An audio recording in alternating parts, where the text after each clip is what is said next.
Hi friends, എല്ലാ കൂട്ടുകാർക്കും പുതിയൊരു വീഡിയോയിലേക്ക് സ്വാഗതം.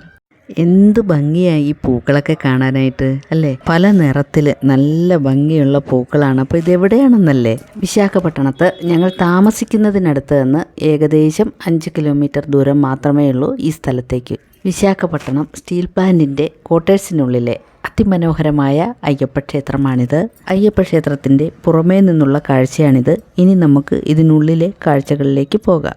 നമ്മൾ ഈ ക്ഷേത്രത്തിനുള്ളിലേക്ക് കയറി ചെല്ലുമ്പോൾ ആദ്യം കാണുന്നത് ചെറിയൊരു പോണ്ടാണ് ഇതായി കാണുന്നത്. ഇതിനു മുമ്പ് ഇതിൽ നിറയെ ആമകളുണ്ടായിരുന്നു. ഇപ്പോൾ ആമയൊന്നും കാണാനില്ല. പിന്നീട് ഈ ക്ഷേത്രത്തിൻ്റെ സൈഡിലായിട്ടൊരു മാവുണ്ട്, അത് നിറയെ മാങ്ങ പിടിച്ച് കിടപ്പുണ്ട്. ക്ഷേത്രത്തിന് ചുറ്റും പല നിറത്തിലുള്ള പൂച്ചെടികളും വെച്ച് പിടിപ്പിച്ചിട്ടുണ്ട്. പൂന്തോട്ടങ്ങളാൽ ചുറ്റപ്പെട്ട അയ്യപ്പ ക്ഷേത്രമാണിത്. ശരിക്കും ഒരു പൂങ്കാവനം തന്നെയാണ് നമുക്കിതിനുള്ളിൽ കാണാൻ സാധിക്കുന്നത്. സ്റ്റെപ്പ് കയറി മുകളിലേക്ക് എത്തുമ്പോൾ നമുക്ക് കാണാൻ സാധിക്കുന്നത് ശരണമയ്യപ്പ എന്ന ബോർഡും 18ാം പടിയുമാണ്.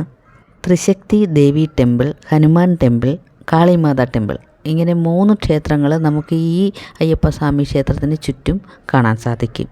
വിശാഖപട്ടണം സ്റ്റീൽ പ്ലാന്റിൻ്റെ വിവരണങ്ങളും ഈ ക്ഷേത്രങ്ങളുടെ വിവരണങ്ങളും അടങ്ങിയ വീഡിയോകൾ ഞാൻ ഇതിനു മുൻപും അപ്ലോഡ് ചെയ്തിട്ടുണ്ടായിരുന്നു. അപ്പോഴത് കാണാത്തവർ ഒന്ന് കണ്ടു നോക്കണേ. വീഡിയോയുടെ ആ ലിങ്ക് ഡിസ്ക്രിപ്ഷൻ ബോക്സിൽ കൊടുത്തേക്കാം കേട്ടോ. ഈ ക്ഷേത്രത്തിന് ചുറ്റുമുള്ള അതിമനോഹരമായ കാഴ്ചകൾ നമുക്ക് തുടർന്ന് കാണാം. അപ്പോൾ നിങ്ങൾ വീഡിയോ സ്കിപ്പ് ചെയ്യാതെ മുഴുവനായിട്ട് കണ്ടു നോക്കണം.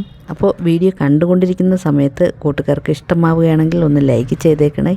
അതുപോലെ ആദ്യമായിട്ട് കാണുന്നവരാരെങ്കിലും ഉണ്ടെങ്കിൽ സബ്സ്ക്രൈബ് ചെയ്തൊന്ന് കൂട്ടാക്കാനും മറന്നു പോകരുത്. അപ്പോൾ നമുക്ക് വീഡിയോ ഫുള്ളായിട്ട് കാണാം. ഇത് മുകളിൽ നിന്ന് താഴേക്കുള്ള ദൃശ്യമാണ്. ഈ ക്ഷേത്രത്തിൻ്റെ മുകളിൽ നിന്ന് താഴേക്കുള്ള സ്റ്റെപ്പുകളാണ്. ഫ്രണ്ടിൽ കാണുന്നതാണ് ആ പോണ്ട്. ചുറ്റും മനോഹരമായ പൂക്കളും മരങ്ങളും, ശരിക്കും ശാന്തമായ ഒരു അന്തരീക്ഷം തന്നെ.